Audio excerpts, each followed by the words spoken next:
Si vous aimez le mystère, le paranormal, et que vous souhaitez en savoir plus sur les recherches en cours, eh bien restez avec nous sur Fréquence Évasion et découvrons ensemble en compagnie de scientifiques et de témoins les phénomènes que l'on dit surnaturels. Patience, c'est dans une poignée de minutes sur Fréquence Évasion. Fréquence Évasion. Fréquence Évasion. Dans quelques instants sur Fréquence Évasion, nous allons parler ufologie, c'est la clé du mystère. L'invité aujourd'hui, c'est Denis Roger Desnoclas, qui a écrit plusieurs ouvrages, notamment Présence 3. Nous allons en parler dans quelques instants. À tout de suite. Radio Fréquence Évasion, le son de la Côte d'Azur. Chaque jour sur Fréquence Évasion Grand Sud, info, loisirs, culture, environnement et détente. Fréquence Évasion, www.fréquenceévasion.com. De Menton à Toulouse, Radio Fréquence Évasion, le soleil du Grand Sud. Denis Roger Desnoclas, bonjour et merci d'être avec nous sur Fréquence Évasion dans la clé du mystère. Bonjour Alain, bonjour à tous. Alors vous avez écrit plusieurs ouvrages, Présence, dont un livre Présence 3, les exocivilisations. Qu'est-ce qui vous a incité à écrire cet ouvrage ?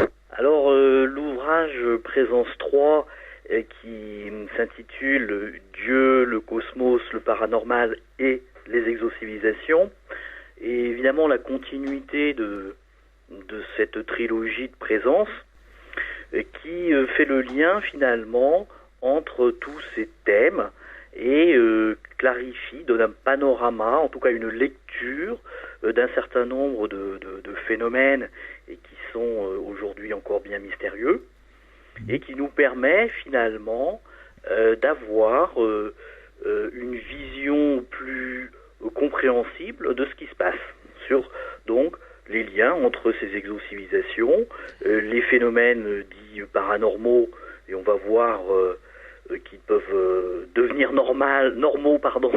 Le paranormal peut devenir normal à condition qu'on éclaire le contexte cosmologique. Bien sûr, oui. D'où la nécessité de donner un panorama cosmologique et de l'étendre à ce qui est aujourd'hui du domaine de la métaphysique, autrement dit des concepts comme Dieu qui peuvent trouver une expression plus rationalisée en quelque sorte, dans la mesure où on va intégrer ces concepts métaphysiques à une physique et donc réunifier physique et métaphysique. Voilà l'ambition de cet ouvrage. Qu'est-ce que vous entendez par exocivilisation ? Alors, exocivilisation, c'est un néologisme que nous avons créé des présences pour désigner l'ensemble des êtres de type humain qui peuplent, alors non seulement, on va en parler, notre cosmos, mais de manière plus générale, tous les cosmos qui vont peupler donc la cosmogonie générale. Alors avant d'en parler, nous allons parler de votre parcours. Vous êtes ufologue. Comment avez-vous découvert le monde de l'ufologie ? Quel était votre parcours ? Alors, dans le monde de l'ufologie, je suis un peu l'extraterrestre de l'ufologie, je dirais. Enfin, je me retrouve pas vraiment dans l'ufologie, dans le terme ufologue, dans la mesure où la plupart des ufologues font des enquêtes de terrain sur des événements qui leur sont rapportés. Donc moi, mon travail est très différent, même si je fais un travail de terrain pour certains domaines qui me concernent plus particulièrement. Néanmoins, mon travail est essentiellement un travail de formalisation, d'études et d'analyse, et donc de tous ces événements qui sont rapportés depuis maintenant plus d'un demi-siècle de manière récurrente, en tout cas à l'époque contemporaine. Et donc ce sont ces faits que j'analyse à l'aide de des méthodes scientifiques habituelles, avec la collaboration d'équipes spécialisées, donc soit en biologie, en astronomie, en mathématiques ou en chimie. Et donc mon équipe et moi-même donc avons donné des cadres rationalisants, si on veut bien, pour expliquer de l'ensemble de ces phénomènes qui sont observés. Voilà. Alors certains ufologues nous parlent souvent d'ovnis tôt les boulons, d'autres ufologues envisagent de plus en plus les ovnis ou les extraterrestres dans d'autres dimensions. Quelle est votre position ? Alors, je dirais les deux. et tout ça n'est pas simple. Tout ça n'est pas simple. Pourquoi ? Parce qu'effectivement, si on commence simplement à regarder autour de nous, à quelques centaines d'années-lumière autour de nous, eh bien, on va très vite constater qu'il y a un certain nombre de populations, d'exocivilisations, autrement dit des êtres humains, de type humain, qui sont suffisamment évolués pour nous rendre visite. Et pour nous rendre visite, eh bien évidemment, le cadre de la physique contemporaine actuelle ne permet pas d'expliquer leur venue. Hein. Et ça a été évidemment montré depuis longtemps, puisque si on se tient à la physique contemporaine actuelle, on est limité par l'espace-temps, et donc ces distances-là ne permettraient pas, ce qui est l'argument anti-ovni classique, ne permettent pas aux engins de venir aussi fréquemment, en tout cas, que l'on peut l'observer. Or, évidemment, une vraie démarche scientifique, ça consiste pas à partir de postulats, mais à partir de faits. Et donc les faits nous montrent le contraire, à savoir de très nombreuses visites d'engins et de nombreux témoignages de rencontres avec des êtres venus d'ailleurs. Donc les faits nous montrent finalement que notre physique ne nous permet pas de comprendre ces faits. Alors, nous voyons bien assez facilement que ces exocivilisations sont présentes dans le cosmos, qu'elles nous rendent visite, et donc il va falloir trouver un cadre pour expliquer cela. Alors le cadre que nous proposons, il est d'une part notre fait par notre analyse, mais il ne part pas de rien, ex nihilo, il part d'une recherche que nous avons faite sur des documents qui sont les documents du dossier Oumo. Oui. Alors, pour résumer un petit peu, très brièvement, ce dossier Oumo, justement, j'allais vous poser la question. Ça tombe bien. Ce dossier Oumo, donc ça va être une petite digression, et puis après nous allons revenir sur l'explication globale déjà. Et donc, l'explication sur le dossier Oumo est donc la suivante, c'est que des documents qui sont publics, accessibles par tous, consultables par tout le monde, ont été diffusés depuis les années 60 à de nombreuses personnes, essentiellement des scientifiques et des ufologues, entre guillemets, en tout cas des gens qui s'intéressaient à ce qui se passe dans l'espace, même s'ils n'avaient pas une approche scientifique au sens conventionnel du terme. Et donc ces personnes ont reçu des documents divers et variés sur les thèmes qui les concernaient. Alors un médecin a pu recevoir un document relatif à des éléments de médecine, d'autres, un biologiste va recevoir un rapport sur la biologie relative à soit la planète Oumo, soit un comparatif avec la Terre et Oumo. Un volcanologue va recevoir des informations concernant des aspects de tectonique des plaques ou des choses comme ça, etc., etc. Et donc, ont été cumulées à peu près 1500 pages de documents dont la provenance est revendiquée par une exocivilisation, l'exocivilisation de la planète Oumo. Oui. Et donc ça a été un grand point de départ pour mes recherches, et en l'occurrence pour tout ce qui concerne donc les explications relatives au voyage interstellaire. Ouais, justement, il y a eu ces fameuses lettres humides dont on parle souvent. Alors, pour une question d'exactitude, ces documents sont appelés en Espagne, où beaucoup de documents ont été récupérés en Espagne, sous le nom de humitas. C'est-à-dire que humo, les gens d'humo en espagnol, ça fait les humitas. Et il se trouve que les Français qui sont allés en Espagne ont traduit humitas en humite. Oui, ah d'accord. Ce qui en fait ne correspond pas à la désignation que eux-mêmes se donnent.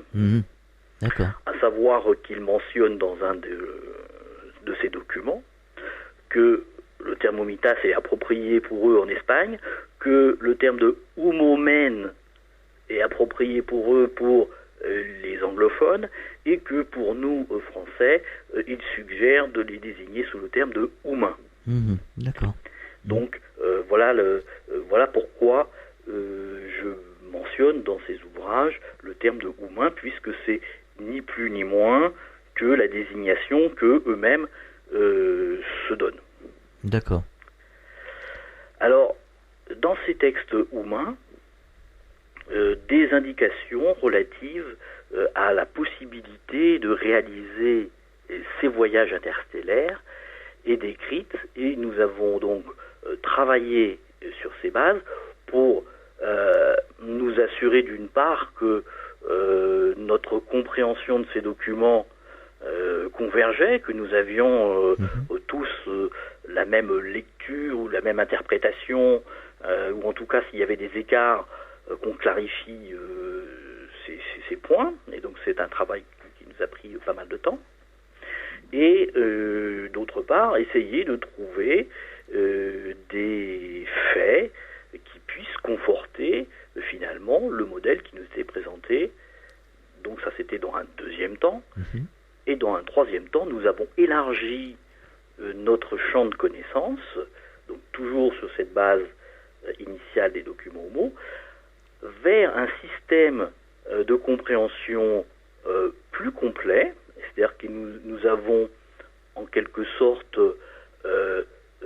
ajouté les briques qui nous manquaient dans les documents humains, et nous avons construit finalement une théorie que j'ai appelée la théorie des trois tiers, qui nous permet finalement, en comblant un petit peu les trous et en approfondissant l'étude des concepts de base, d'avoir finalement un panorama, une maison théorique complète, et qui nous permettent donc d'expliquer ces voyages interstellaires et bien d'autres choses. Finalement, vous avez reconstitué une sorte de puzzle, vous avez remis certaines pièces manquantes. Absolument, tout à fait, Alain, c'est exactement ça.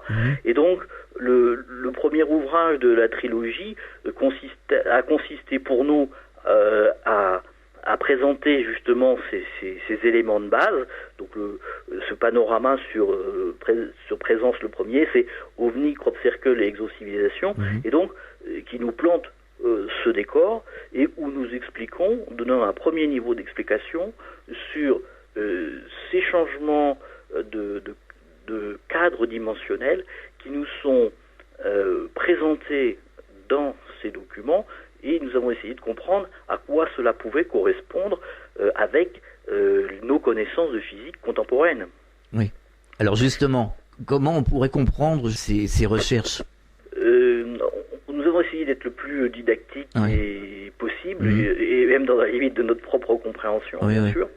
Alors, on est parti finalement du fait que alors on commence à rejoindre un petit peu aujourd'hui ces connaissances, mais dans les années 60, quand ces données sont publiées, c'est tout à fait inconnu de la science terrestre. Et en fait, on conçoit que finalement, nous sommes plongés dans un monde qui n'est pas un monde uniquement un espace-temps de 4 dimensions, tel que le présente le modèle Einstein-Minkowski, d'accord. Et donc qu'il faut concevoir que nous sommes plongés dans un substrat universel et qui en fait comprend une infinité de dimensions et que 10 nous permettent en définitive d'évoluer dans les différents... Enfin, nous constitue suffisamment. C'est-à-dire qu'avec 10 dimensions, nous pouvons décrire tout ce qui nous est accessible et encore aujourd'hui inaccessible, mais va nous permettre en fait d'accéder à un certain nombre de cosmos adjacents. Pourquoi ? Parce que la topologie de notre cosmos serait une topologie dodécadimensionnelle. Et donc, on retrouve d'ailleurs des modèles comme ça par des scientifiques tels que Monsieur Luminet, par exemple, qui est un grand chercheur français, et qui présente ce type de topologie de cosmos. Et donc, les changements de cadre dimensionnel qui sont donc une possibilité physique qui n'est aujourd'hui pas connue des terrestres, permettrait donc de basculer en quelque sorte dans un système, non pas de passer de notre cadre dimensionnel d'Einstein-Minkowski à finalement un autre cadre dimensionnel équivalent, mais qui n'est pas le cadre dimensionnel dans lequel nous sommes. Alors, ceci est en fait relativement simple à expliquer avec les connaissances que nous avons même aujourd'hui, puisque le principe de ce changement de cadre dimensionnel, de ce basculement d'axe dimensionnel, suit finalement ce que la relativité restreinte, le fameux énergie égale delta de MC2. C'est-à-dire qu'on va monter en énergie des engins, une soucoupe volante, disons, pour rester simple, on va la monter en énergie, et à partir d'un certain seuil, eh bien cet engin va collapser, il va switcher, il va basculer dans un autre cadre dimensionnel et instantanément restituer ce qu'on lui a amené en énergie, en masse, et finalement inverser ces axes et les restituer dans un temps relativement rapide qui correspond en fait à la charge énergétique qu'on lui aura apportée. Quelque part, ça correspond à un changement de fréquence.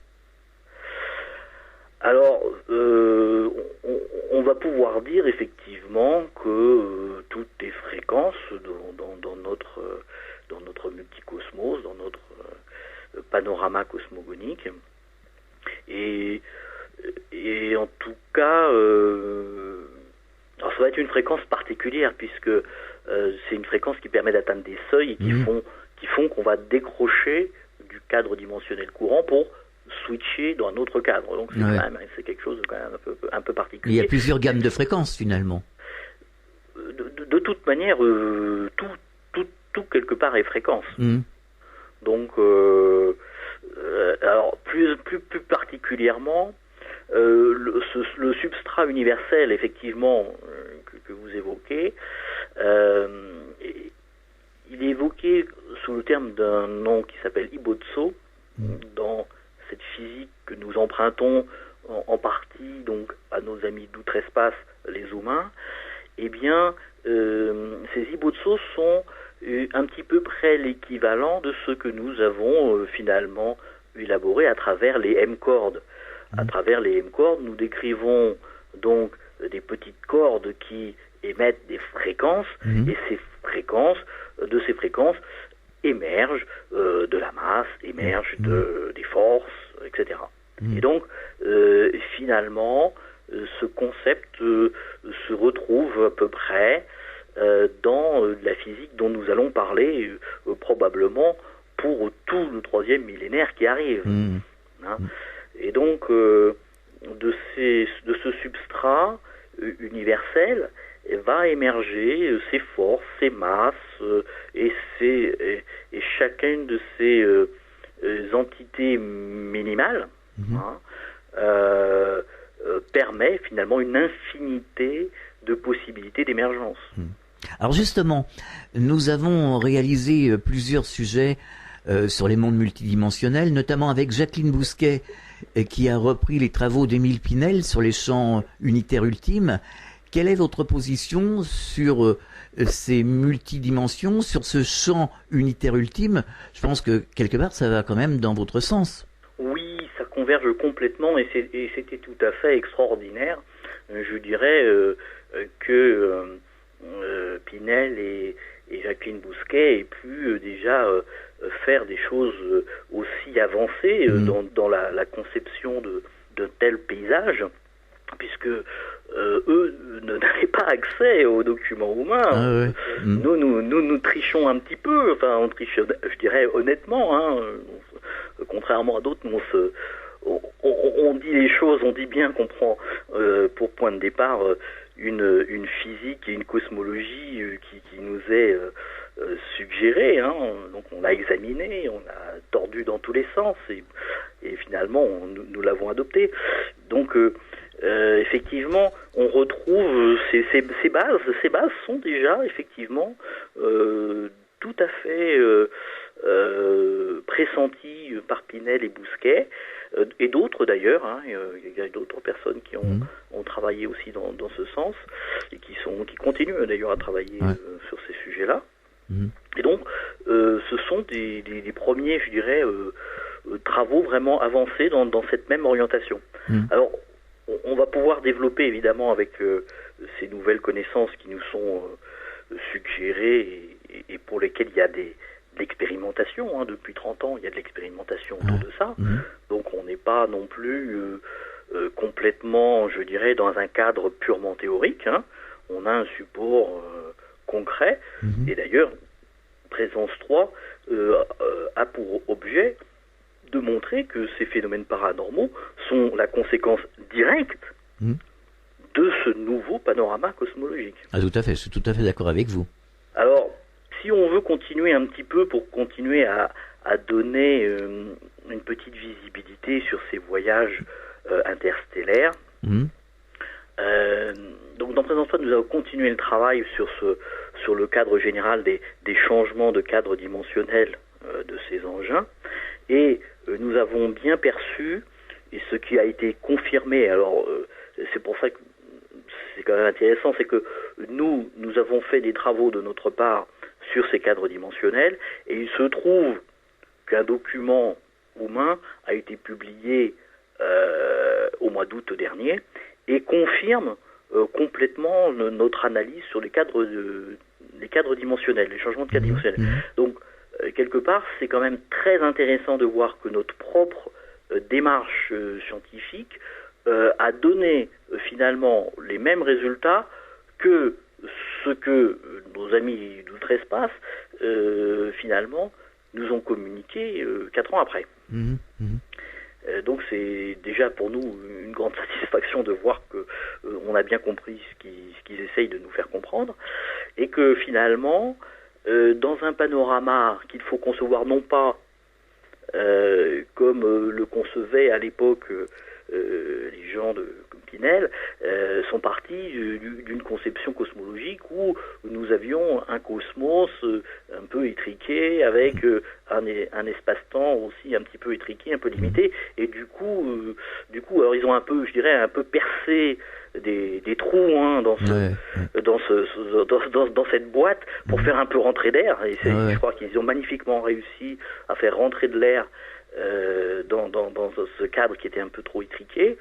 Et donc là, ce qu'on va essayer, c'est de sortir de cette boîte et voir qu'en fait, nous sommes entourés d'autres boîtes qui sont une infinité de cosmos, et en l'occurrence un anticosmos qui est notre frère jumeau, mais constitué principalement d'antimatière, puisque notre cosmos est constitué majoritairement de matière, et ceci de manière qui est encore mal expliquée aujourd'hui. Justement, est-ce que vous pourriez nous expliquer ce qu'est vraiment la matière, parce qu'on dit que la matière en réalité n'existe pas en tant que telle, et ce qu'est surtout l'antimatière, parce qu'on nous pose souvent des questions justement sur l'antimatière. Alors, je vais juste vous en donner, moi, ma perception, hein, en étant ni physicien de formation contemporain, en tout cas pas dans le moule standard. Donc, je vais vous en donner, moi, ma vision. Alors, il faut revenir un petit peu sur les travaux, par exemple, de Sakharov, qui, le premier, identifie des soucis au niveau des éléments baryoniques. Alors, je pense qu'en fait, ce qui se passe, aujourd'hui, la plupart des gens pensent que la matière noire, enfin l'antimatière de notre cosmos a été éliminée du fait d'un problème d'équilibre de baryon. Bon, c'est ce que Sakharov mettait en évidence. Alors, pour moi, c'est un petit peu différent l'histoire. C'est que ce moment où il y a cet écart baryonique, c'est le moment de l'inflation de notre cosmos, et c'est le moment où les dimensions, notre cadre tridimensionnel va enfler. Hein, ces dimensions vont s'exprimer. On part de quelques premières secondes après le Big Bang, donc on n'a pas encore l'expression de notre espace dimensionnel tel que nous le vivons aujourd'hui, d'accord ? Ouais. Et pour moi, c'est à ce moment-là, donc c'est quelques instants après l'émergence du temps, hein, puisque initialement nous n'avons pas de temps, là, il n'y a pas de pertinence à constituer du temps. Le temps n'apparaît qu'avec le Big Bang. Enfin, on va voir après qu'on parlera des Big Bang et non pas du Big Bang. Et donc, au moment où émergent ces dimensions spatialisées, eh bien, en fait, il n'émerge pas que 3 dimensions spatiales plus le temps.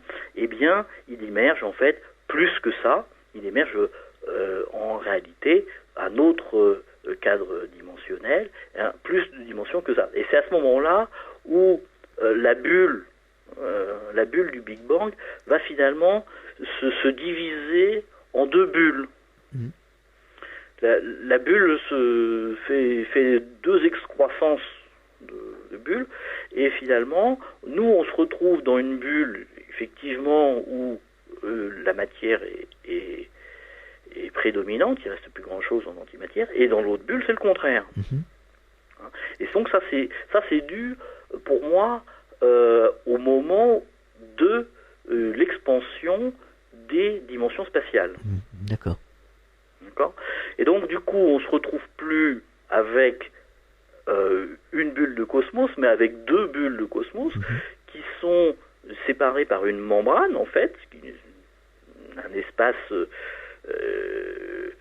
qui n'est pas dimensionnel au sens spatialisé du terme, vous avez bien compris. Oui.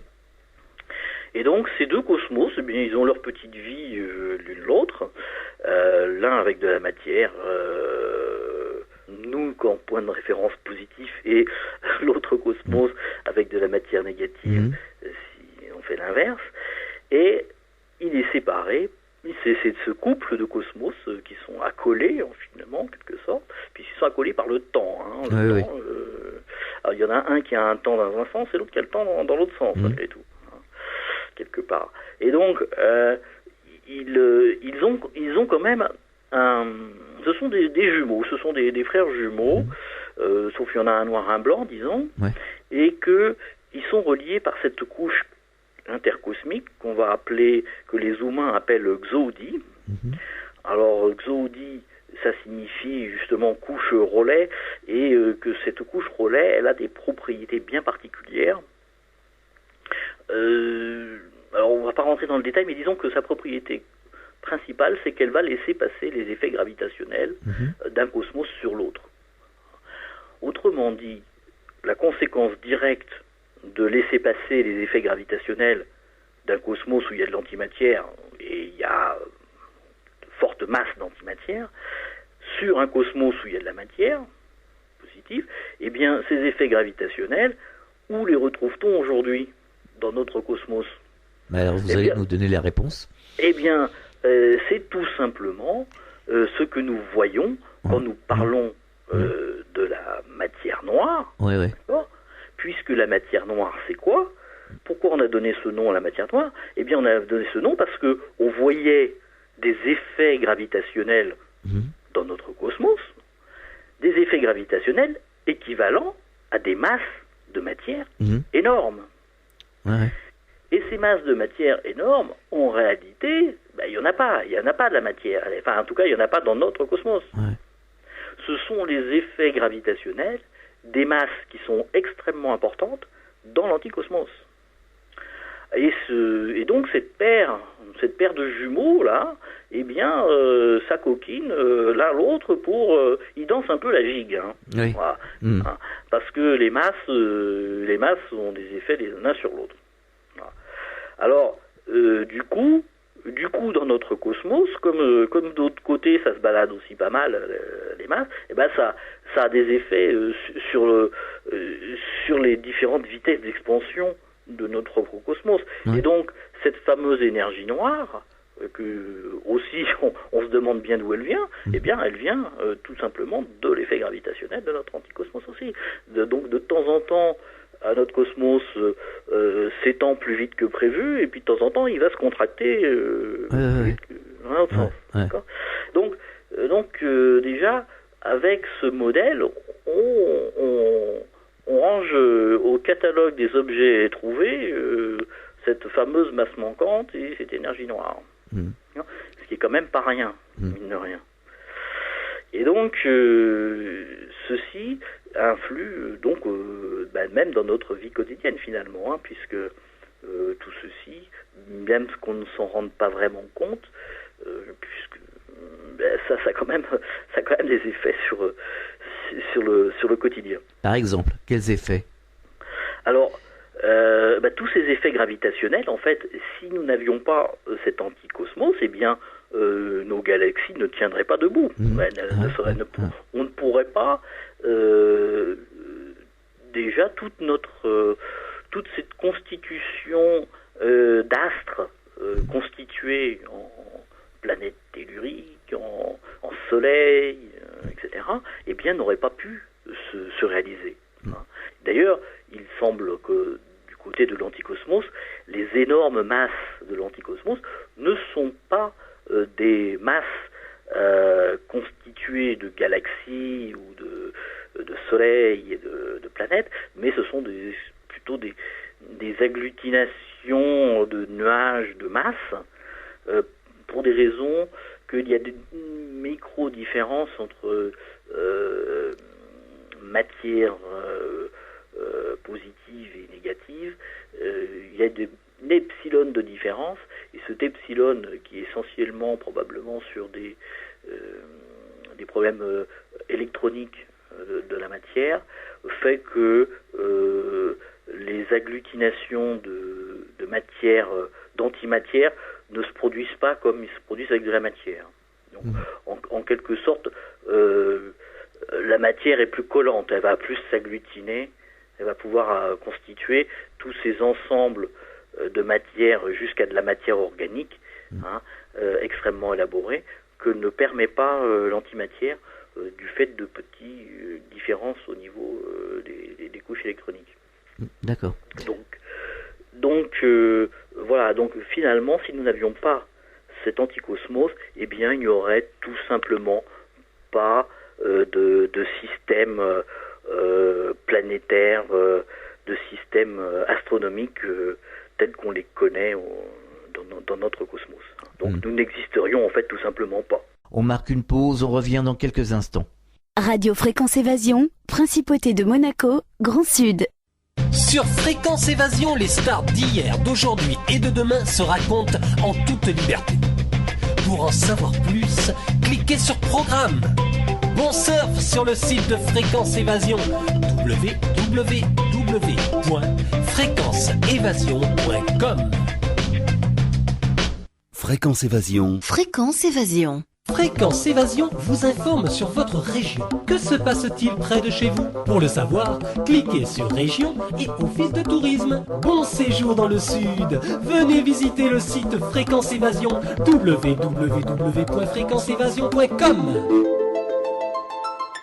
Enfin, il existe une radio dynamique et proche de ses auditeurs. C'est Fréquence Évasion, la radio du Grand Sud sur le web. Écoutez la différence. Nous sommes de retour sur Fréquence Évasion, c'est la clé du mystère. Nous sommes toujours en compagnie de Denis Roger Desnoclas qui a écrit un ouvrage, Présence 3. Comment s'organisent ces autres planètes, ces extraterrestres qui envoient des informations? Qu'est-ce qu'ils disent exactement? Comment ils se déplacent? Comment ils vivent concrètement? Donc on a vu, on a parlé de ce changement de cadre dimensionnel. Donc on a vu que finalement ils peuvent faire transiter un engin d'un cadre dimensionnel, d'un cadre tridimensionnel à un autre cadre tridimensionnel. Ouais.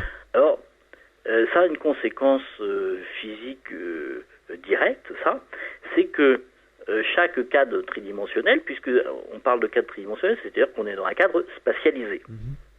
D'accord ? Eh bien, chaque cadre tridimensionnel a sa propre spatialisation. Hein ? Et donc, nous, comme nous sommes dans un cadre tridimensionnel et qui est soumis à des inflexions dues à cet anticosmos, et donc finalement, notre cosmos, dans sa vision tridimensionnelle dans laquelle nous sommes, est en fait un cosmos qui est une espèce de, qui est en fait une selle à cheval. Sa topologie, c'est une topologie de selle à cheval. C'est comme ça qu'elle est décrite dans les documents roumains, et c'est aussi comme ça que nous venons de la redécouvrir. C'est comme ça que nous venons de voir le fond cosmologique, et nous nous apercevons que effectivement, le fond cosmologique nous indique que la topologie de notre cosmos dans notre cadre tridimensionnel est une selle à cheval, et cette espèce de grosse crêpe, finalement, se tord, se contorsionne en fonction donc des mouvements de notre anticosmos. Alors, nos amis d'outre-espace, les exocivilisations avancées qui nous rendent visite, eh bien eux connaissent tout ça. Ils maîtrisent évidemment très bien la topologie de notre cadre tridimensionnel, dans lequel ils sont aussi, en tout cas une bonne partie sont. Alors il n'y a peut-être pas que ça, et c'est là où on va rebondir sur la toute première question. Mais en tout cas, il y a un bon nombre de gens qui sont dans notre cosmos, dans notre cadre dimensionnel, et qui maîtrisent ces connaissances de cosmologie, et qui vont les utiliser pour utiliser ces plis cosmiques, c'est ce qu'on a expliqué un petit peu dans Présence, et finalement notre cosmos c'est plutôt une espèce d'accordéon, et donc on va profiter que l'accordéon il est le plus replié possible pour changer le cadre dimensionnel et utiliser un autre cadre spatialisé qui lui finalement nous donnera un point, un cheminement direct, finalement va un peu nous couper le fromage de ce plissement. Et donc on va sortir de notre cadre dimensionnel à un endroit, on va emprunter un cadre dimensionnel autre sur une certaine distance, et on va revenir dans notre cadre tridimensionnel. Et donc au lieu d'avoir suivi tout le parcours qui consisterait alors pour nous on a un peu l'impression que c'est tout droit le cadre tridimensionnel, mais en fait non, on est dans ce mouvement très très ample de vagues, et donc là où nous aurions par exemple nos amis d'Oumo qui sont autour d'une vingtaine d'années-lumière dans notre cadre dimensionnel, eh bien en changeant de cadre tridimensionnel, eh bien, je vais me trouver à effectuer une distance extrêmement courte, en réalité. Alors, je vais couper c'est pas que je vais aller plus vite que la vitesse de la lumière. Je ne vais plus vite que la vitesse de la lumière que de manière relative, parce que j'ai changé de cadre dimensionnel, et que la topologie de l'autre cadre dimensionnel, eh ben, je vais aller tout droit au lieu de faire un grand détour. C'est ce qui s'appelle prendre des raccourcis. Voilà, on prend des raccourcis cosmiques. Pourquoi les engins des gens qui sont constitués comme nous de matière. Donc là, on reste sur les aspects taux de les boulons, si on revient un petit peu à notre point de départ. Eh bien, en tout cas, ces gens-là, quand ils utilisent ce mode de fonctionnement pour les voyages interstellaires, eh bien, ils font simplement, ils utilisent des raccourcis cosmiques qui leur permettent non pas d'aller plus vite que la lumière, mais d'avoir des distances plus courtes. Et donc, ils ressortent de l'autre côté, reviennent dans notre cas dimensionnel, et ils savent calculer, évidemment, tout ça de manière à arriver au bon endroit, au bon moment. Et donc, on a, par exemple, nos amis humains, qui, au lieu, sachant que les engins vont à peu près à un tiers de la vitesse de la lumière, en termes de déplacement dans cette topologie, eh bien, au lieu donc de mettre 60 ans pour venir, au bas mot, eh bien, ils vont mettre 3 mois. Oui. Entre 3 et 9 mois. C'est raisonnable. Ce qui est quand même beaucoup plus raisonnable. D'accord ? Et donc là, effectivement, même si on a des êtres vivants dans le cosmos qui vont avoir des longévités supérieures aux nôtres, on peut pas se permettre de passer 40 ans dans une boîte de sardines. Non. C'est, pour n'importe quel être humain, c'est inhumain. Donc même si c'est voilà. Donc nos amis d'outre-espace envoient beaucoup d'engins télécommandés, autonomes, des robots, des drones, des sondes automatiques, etc. Donc on en récupère, pas mal. De temps en temps, il y en a qui se cassent la figure. Je me rappelle d'ailleurs d'une qui était rigolote. Je sais pas si c'est assez rigolo. C'était passé au Japon dans les années 70. Et en plein Tokyo, une petite sonde très rigolote, un peu en forme de chapeau, s'est baladée dans Tokyo, puis s'est perdue est allée se planter dans un magasin de vêtements, d'ailleurs, je crois. Et les gens l'ont récupéré, cet engin, qui était d'ailleurs avec des symboles, un petit peu comme nous avons fait avec les sondes Voyager et donc il y avait des engins comme ça. Donc on a des petits engins de petite taille qui peuvent se balader, et puis des engins plus gros. J'ai un ami qui a des liens très forts avec les exocivilisations, puisque c'est mon ami Mahouti, Clifford Mahouti, qui est donc un elder chaman de la tribu des Ashiwi, des Zuni, donc au nord du Nouveau-Mexique. Donc ils ont des liens très forts avec les exocivilisations, historiquement, et donc ils ont sur cette zone-là pas mal de passages, et il y a quelques années, une grosse sonde, c'est pas un engin habité manifestement, parce que c'est un engin qui faisait 3 mètres de diamètre, a atterri quasiment à 10 mètres de sa porte. Et d'ailleurs, quand j'y suis allé, les traces étaient toujours visibles 10 ans après. Et donc on a des engins plus ou moins gros, et puis on a des engins qui peuvent être gigantesques. Alors les nefs intersidérales classiques qui sont décrites dans les documents humains, eux utilisent des engins, je dirais un petit peu, c'est un peu la moyenne des engins, c'est des engins d'une trentaine de mètres de diamètre, mais c'est relativement modeste. C'est très modeste comme taille, puisque on a pu avoir observer des engins gigantesques, notamment des satellites d'observation. On fait des photos d'engins de plusieurs centaines de kilomètres de diamètre. Alors justement, les scientifiques, la NASA, les gouvernements sont courants de tout ça. Bien sûr. Ils récupèrent ces engins. Ces engins, je suppose que la NASA les étudie. Alors c'est pas la NASA qui les étudie. La NASA est un laboratoire qui intervient avant et qui se trouve à Los Angeles, qui emploie notamment du personnel qui travaille aussi pour les grands studios cinématographiques, sont chargés du nettoyage des images. En France, ça se fait aussi bien évidemment, puisque moi j'ai pu travailler pour une société qui faisait du traitement d'images satellitaires. Et donc nous avons aussi nos propres équipes de nettoyage d'images en France. Alors, comment se fait-il qu'on ne communique pas justement sur ces dossiers, sur ces expériences?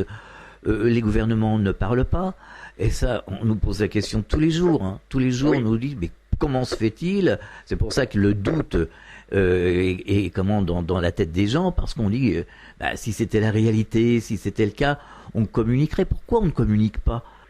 Alors, en fait, c'est la meilleure question, parce que c'est la question qui en fait une question qui implique complètement notre civilisation, complètement notre civilisation terrestre. Aujourd'hui, pourquoi ces oligarques ne communiquent pas? Alors, parce qu'il faut quand même parler d'oligarchie et voir qui est finalement à autorité sur ces sujets. Donc, ces sujets qui ont été captés par la plus grande puissance planétaire, à savoir les États-Unis, donc en lien direct avec Roswell, au demeurant, et c'est quand même assez bien connu, parce que il y a quand même eu pas mal de gens qui ont éventé le sujet. Donc le sujet est parti hors du périmètre légal. Donc le sujet est sorti du contrôle même de l'armée, et donc finalement les institutions n'ont plus la main sur le sujet. Donc aucun représentant légal n'a accès au sujet.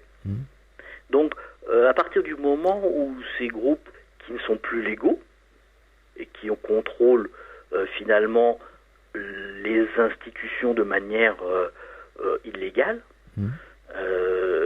et qui œuvrent essentiellement dans des black programmes, même si alors ce qui est très compliqué à arriver à comprendre, c'est que les institutions, et notamment les institutions les plus secrètes, finalement n'ont pas forcément compris qu'elles étaient plus aux mains des représentants légaux. Elles sont sous contrôle d'autres groupes qui sont de facto totalement illégaux.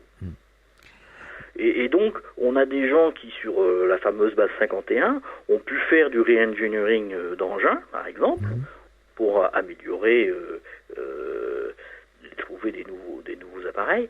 Mais ces nouveaux appareils, les engins les plus élaborés ne sont pas à la disposition des armées, par exemple. Les armées se contentent de machines conventionnelles. Et donc, un certain nombre de technologies ont été complètement confisquées pour des groupes dont on peut très largement s'interroger sur l'objet de cette confiscation. Et donc, on voit que non seulement des technologies extrêmement utiles pour l'intérêt collectif planétaire sont confisqués, que des matériels sophistiqués sont élaborés sans que aucun législateur ou aucune formalisation légale soit faite. Et donc, on voit que finalement, c'est un petit peu d'ailleurs mon adage, c'est le corollaire de mon adage, c'est le savoir pour qui et pourquoi. Eh bien, le savoir, c'est dominer. Le savoir, c'est dominer et contrôler. Et donc, c'est un problème de savoir, de pouvoir. Donc, le savoir, c'est le pouvoir. Et donc, à partir du moment où vous disposez de tels avantages essentiellement technologiques, eh bien, vous êtes à même de contrôler le monde d'une manière efficace. Et donc, on n'a pas du tout, les gens qui contrôlent ces technologies, eh bien, ils n'ont pas du tout envie que le sujet des exocivilisations devienne un vrai sujet de société. Parce qu'on va vite leur reposer la question, mais qu'est-ce que vous faites des technologies que vous avez confisquées, et qu'est-ce que c'est que ces engins que vous fabriquez en douce avec des fonds dont on se demande d'où ils viennent, etc., etc. Et donc on a des enjeux de pouvoir à un niveau stratégique et planétaire. On est sur de la stratégie planétaire, donc s'ils lâchent un bout, tout le système s'effondre. Alors d'un autre côté, pourquoi ces extraterrestres ne se font pas voir au plus grand nombre d'entre nous? Alors, moi je suis pas tout à fait d'accord sur ces exocivilisations ne se font pas voir au plus grand nombre d'entre nous, parce que il y a quand même des millions, et là on est voire des millions, voire peut-être des milliards aujourd'hui de gens qui ont été témoins de passages d'engins. On en voit de manière des fois inopinée et de manière incontrôlée lors d'émissions télévisées en direct. Et donc aujourd'hui, si on fait un petit micro-trottoir, ce que j'ai fait pour préparer une émission qui s'appellera justement Exocivilisation et qu'on diffusera prochainement, eh bien en fait la totalité des gens qu'on a interrogés sont tout à fait conscients qu'il se passe quelque chose et qu'on leur raconte des sornettes. Les gens sont tout à fait, ne sont pas dupes. Les gens savent bien que on leur ment. Les gens savent bien que ces exocivilisations, ils ont encore un petit doute, mais ils sont pas loin d'être convaincus, parce que c'est jamais qu'une question de bon sens finalement. Non, mais vous voyez un atterrissage sur la place de la Concorde à l'heure de pointe, quand même, quelque part, ça marquerait les esprits. Ça marquerait les esprits, oui et non, parce que si on n'est pas préparé à voir, on va dire, une soucoupe volante atterrir place de la Concorde, eh bien, ce sera extrêmement facile de dire c'est un gag et c'est une équipe de cinéma qui a monté ça ou n'importe quelle autre connerie du genre et ça passera comme une lettre à la poste.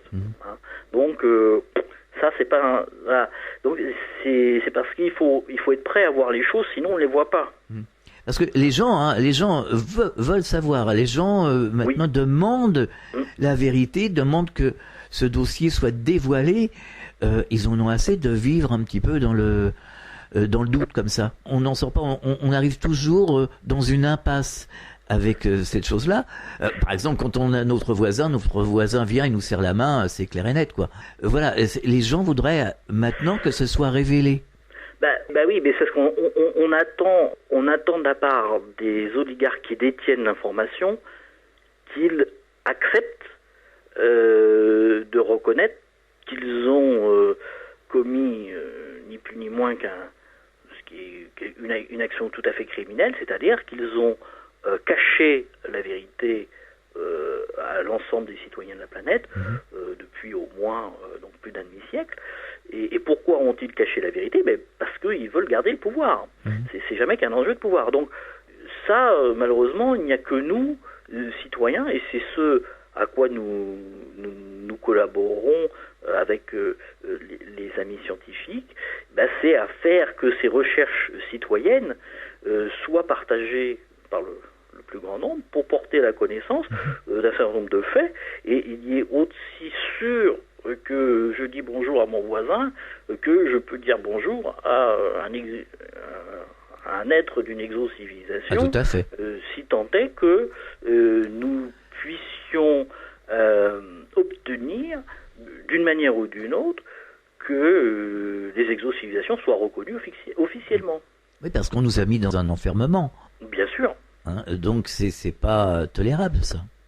Non, et la position des humains sur ce sujet est très claire. Les humains, et c'est d'ailleurs la dernière page dans la conclusion générale de l'ouvrage de Présence 3, je cite nos amis d'Outre-Espace, ils disent que lorsque l'on fait de la rétention d'informations, eh bien en fait on porte non seulement préjudice aux gens auxquels on a fait cette rétention d'informations, mais non seulement on porte préjudice à l'ensemble des exocivilisations, parce que toutes les exocivilisations sont liées par des liens, on va dire, cosmiques, sans rentrer dans le détail, mais il y a finalement un préjudice, donc ces oligarques qui aujourd'hui portent préjudice à l'ensemble des citoyens de notre planète, eh bien ils portent préjudice aussi à l'ensemble des exocivilisations qui nous rendent visite, en l'occurrence, mais tous, en fait. Parce que en faisant cela, ils contreviennent finalement à des lois cosmiques qui sont des lois de déontologie cosmique, et du fait, nos amis d'outre-espace, alors s'ils ont effectivement eux à respecter une déontologie de relative non-ingérence, la non-ingérence, elle va être limitée au fait que tout ce qui est mauvais pour nous est mauvais pour eux. Ah oui, tout à fait, oui. Et donc, ils sont un petit peu aussi, nos amis d'outre-espace, un peu le cul entre deux chaises, si vous me permettez l'expression. Parce que ils exècrent les oligarchies dont nous n'arrivons pas à nous débarrasser et qui écument le monde de manière sordide. Et d'un autre côté, ils sont bien embêtés parce que ils peuvent pas intervenir pour faire vraiment le boulot de nettoyage à notre place. On marque une pause, on revient dans quelques instants. Vous écoutez Fréquence Évasion, Midi-Pyrénées, Languedoc-Roussillon, Provence, Côte d'Azur. Fréquence Évasion vous donne la possibilité de dialoguer sur l'un des 3 forums. Paranormal, région et musique. Venez dialoguer sur les forums Fréquence Évasion. Cliquez sur Forum. Bon surf sur le site de Fréquence Évasion, www.fréquenceévasion.com. Fréquence Évasion vous donne l'écho du Grand Sud. Chaque jour, Fréquence Évasion est sur le terrain. De la Côte d'Azur au pays camarguais et languedocien, Fréquence Évasion vous fait vivre l'actualité du Grand Sud. Fréquence Évasion, www.fréquenceévasion.com. Fréquence Évasion, c'est la chaleur provençale, une vraie bouffée d'oxygène. Fréquence Évasion, le soleil du Grand Sud. Nous sommes de retour sur Fréquence Évasion, c'est la clé du mystère, la dernière partie de l'émission. Nous sommes toujours en compagnie de Denis Roger Desnoclas qui a écrit un ouvrage, Présence 3. Mais quelque part aujourd'hui on est pour le coup un peu en danger ici sur la planète. On avait fait des émissions récemment avec Jean-Pierre Petit sur le nucléaire. Enfin, on a de gros problèmes au niveau de l'écologie à tous les niveaux. Donc aujourd'hui, on est quand même sur une planète assez dangereuse. Ah oui, on est effectivement sur une pente qui n'est pas forcément bonne. Au demeurant, nos amis d'outre-espace humain, eux font régulièrement des calculs statistiques, et donc ils nous avaient publié en 2003, nous avions reçu un rapport statistique justement sur les probabilités de catastrophes généralisées, sur une prospective à 200-250 ans. Et on voyait que si la situation n'était pas inversée, eh bien le risque de collapse majeur sur notre planète arrivait à une probabilité extrêmement élevée dès les années 2070. Donc en 2070, on était de l'ordre de 1 sur 10 pour un collapse général de la planète. Donc, alors évidemment, ils vont pas laisser, ils sont pas tout seuls, nos amis humains. Il y a de nombreuses exocivilisations présentes, et nos présences, on peut donner un petit tableau, c'est juste un petit aperçu, on en donnait 18, mais avec des données extrêmement précises qu'on avait pu collecter, essayer de croiser de manière à fiabiliser les sources. Et donc on a des exocivilisations qui sont là depuis au moins 30 000 ans sur Terre.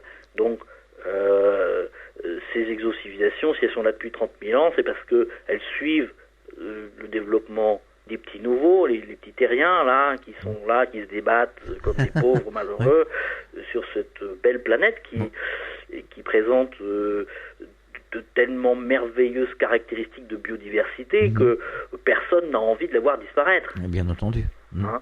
Donc, et on voit bien que nos amis d'Outre-Espace et le cas très célèbre de mon ami Bob Salas, Robert Salas, qui a été un des premiers à mettre un peu les pieds dans le plat, puisque si vous vous rappelez que dans les années 50, je crois, maintenant, oui, c'était aussi un peu plus tard, j'ai plus la date en tête, mais sur une base balistique aux États-Unis, donc avec une dizaine de rampes de missiles nucléaires. Donc les gens dont lui avait la charge ne pouvaient rien faire, hein, puisque tous ces missiles balistiques sont reliés à un PC central stratégique. Tout ça c'est blindé avec des câbles qui sont faits pour résister à divers types d'attaques. Et lorsque un engin est passé, et puis il a désactivé les 10 missiles qui étaient dans les silos, en l'espace de 10 secondes, donc un missile par seconde, sachant que chaque missile est crypté, c'est-à-dire que vous ne pouvez activer ou désactiver un missile que en accédant à son code unitaire crypté. Ouais. Et donc, ça signifie que l'engin qui est passé a cassé et rentré déjà dans le système, ce qui est déjà une performance en soi. En une seconde, il a cassé le code, ce qui est aussi plus qu'une performance. Et il a fait ça pour les 10 missiles qui ont suivi. Donc évidemment, même avec les ordinateurs les plus puissants que vous avez actuellement, c'est juste strictement impossible. Alors, certains prétendent qu'il y aurait des bases extraterrestres sur la Terre. Fantasme ou réalité? Alors, c'est une réalité, même si après, derrière, ça crée des émulations, mais ça ne peut être qu'une réalité. Alors, avec on a de multiples exemples qui sont cachés régulièrement puisque les militaires sont quand même premiers spectateurs de ce genre de manifestations. Faut quand même le voir, hein, faut quand même donc tout ça, bon, on a des bases souterraines sous-marines à de grandes profondeurs qui sont quasiment inaccessibles aujourd'hui, sauf par des engins sous-marins, mais pas par des scaphandriers, hein, puisqu'on est sur des profondeurs beaucoup plus importantes. Et puis il y a des bases qui sont bien connues dans l'Himalaya. Hein. Je peux vous confirmer que tout l'état-major indien, par exemple, sait pertinemment, il voit passer des engins qui vont rejoindre les bases dans l'Himalaya. Et ça, le gouvernement indien et tout l'établissement indien, y compris tout l'état-major, est spectateur. Et en Europe, en France, il y aurait des bases? Oui, bien sûr. Il y a un certain nombre de bases. Historiquement, nos amis Oumains avaient d'ailleurs atterri dans le sud de la France, dans les Alpes de Haute-Provence, et avaient installé une base rudimentaire, hein, mais une première base de vie, hein, dans laquelle ils ont vécu les 2-3 premiers mois de leur expédition terrestre. Ils se sont donc dissimulés dans une petite base souterraine, et de nombreuses autres exocivilisations font de même. On a vu aussi, qui a fait aussi grand bruit, un gros cigare se plonger dans un volcan, hein, il n'y a pas si longtemps que ça, en direct sur une télévision. Donc on voit que ces engins, ils sont évidemment bien tranquilles dans des lieux qui ne sont pas très très facilement accessibles pour nous. Et donc ils se manifestent de plus en plus parce que leur manifestation, ils pourraient se rendre évidemment totalement invisibles dans le champ du visible, hein, évidemment, mais leur volonté d'augmenter la pression justement sur les oligarques est manifeste. Ça contribue à mettre la pression. Ah, nous, on préfère les voir, hein. On préfère les voir. Oui, mais moi, je vous présenterai dans Exocivilisation, moi, des témoignages de gens qui ont rencontré des êtres et qui, comme vous le disiez, leur ont dit quasiment bonjour. Hein. Oui. Et vous verrez, les témoins, d'ailleurs, les dames sont plus assurées. D'ailleurs, les témoins femmes sont souvent plus assurés que les témoins hommes. C'est dommage. Constaté. Et des fois 50 ans après, hein, parce que j'ai des témoins qui étaient enfants quand ils ont rencontré ces gens d'outre-espace, et ils en parlent aujourd'hui. Ils ont 50, 60 ans, voire 70 ans, et je peux vraiment vous dire que l'émotion, elle est comme hier. Ah oui, C'était ça. hier. Hein, c'est un peu comme les gens qui ont vécu une NDE, c'est pareil. Et les gens sont encore émus rien que de raconter ce qu'ils ont vu. Hein. C'est très très très émouvant. Et donc on peut pas barrer d'un trait non seulement cette émotion, mais ce que nous tous pouvons être amenés à vivre comme événement. Hein. Et donc la responsabilité je ne vais pas dire des politiques, puisqu'ils ont quasiment aucun pouvoir, si ce n'est d'obéir aux ordres d'autres oligarques, mais une vraie gouvernance planétaire telle que je pense qu'on aimerait tous l'avoir, c'est-à-dire une gouvernance planétaire légitimement de justice, d'équité, de partage. Eh bien, dans une telle gouvernance, eh bien, il serait tout à fait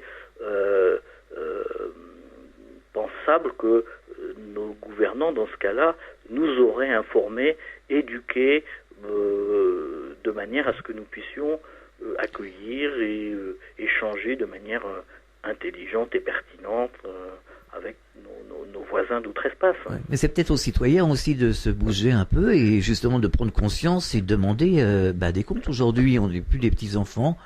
Il y a le net, il y a l'information, on a appris plein de choses. On a le droit de savoir. Donc peut-être que si les gens, le citoyen, se bougeait, peut-être que ça ferait changer les choses, à tous les niveaux d'ailleurs. Absolument, absolument à tous les niveaux. Et c'est bien là, pour répondre encore une fois à la question qui effectivement est récurrente, pourquoi ne se manifeste-t-il pas ? Parce que bottez-vous le cul, messieurs, dames, et exactement. Et commencez par vous. Hein. Tout à fait, donc, exactement. Voilà, donc nous, c'est un petit peu notre démarche de recherche citoyenne dans nos groupes de recherche. Donc tout le monde, tous les chercheurs internationaux qui interviennent dans ces groupes, parce qu'il y a différents groupes de travail que je coordonne, eh bien nous sommes tous des volontaires, nous sommes tous des bénévoles, on met la main au porte-monnaie pour faire nos expériences, pour faire les sorties de terrain, pour monter des expérimentations et les partager. Et donc voilà, donc de nous, je dirais que par rapport à ça, on est en conscience avec nous-mêmes. Je dirais qu'on est en accord avec notre démarche, mais on peut pas. Les limites, c'est que nous, on peut pas obliger les gens à savoir. Exactement. Alors, vous reviendrez une prochaine fois. J'aimerais qu'on parle des crop circles dans une autre émission, parce que là, on a largement débordé. on est bavard. Oui, mais c'est un tel plaisir. Exactement. Nos auditeurs, j'espère, partageront notre passion. Sans aucun doute.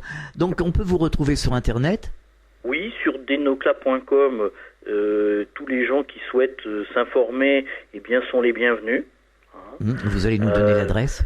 Le meilleur moyen de nous soutenir financièrement, c'est d'acheter des bouquins, des vrais bouquins avec du vrai papier. Ouais. Malheureusement, aujourd'hui, on a tous les poches vides et donc acquérir de l'information, c'est 10 fois difficile. Donc, il y a des e-pubs ou des livres numériques à 5 €. Donc, voilà. Oui, ça va encore. J'estime que on a fait notre devoir quand on propose l'information à 5 €. Et puis, on voulait aussi vous faire partager une grande expérience artistique qui est liée à ces exocivilisations, puisque le peuple d'Unmo nous a fait part de mots de son langage. Et donc on a réalisé des chansons en utilisant les mots de la planète Umo. Et donc on a réalisé un certain nombre de chansons, et donc nous allons vous faire écouter un de ces morceaux pour clore l'émission, je crois. Alain. Oui, exactement, tout à fait. Denis Roger Dunocla, merci d'avoir partagé ce moment avec nous dans la clé du mystère. On se retrouve très bientôt. À très bientôt. Au revoir. Au revoir.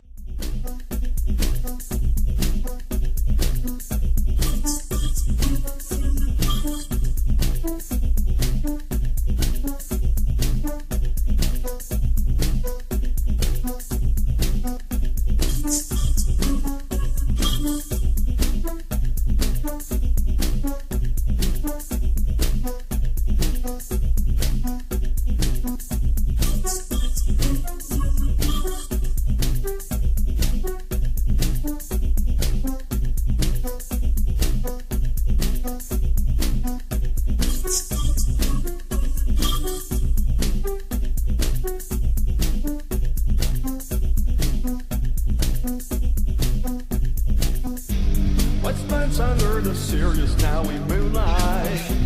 Let's dance and dare the E.T. fun. Let's dance and don't fear the voodoo cops. Let's dance and share the E.T. fun. Oh, bunches of lovers. Let's dance and have fun, my love. I know you exist. Don't be born to be alive. Let's dance with the moment. Move on into your UAY.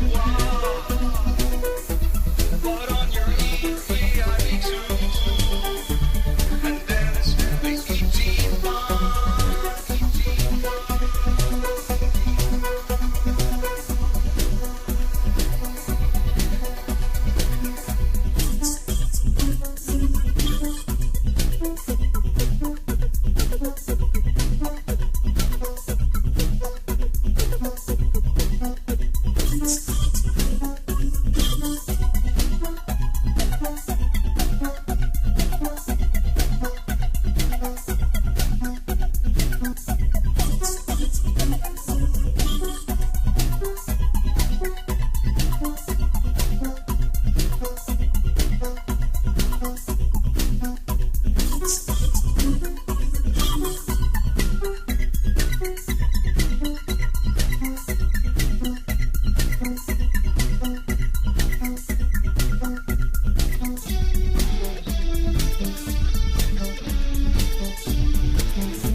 Fréquence Évasion.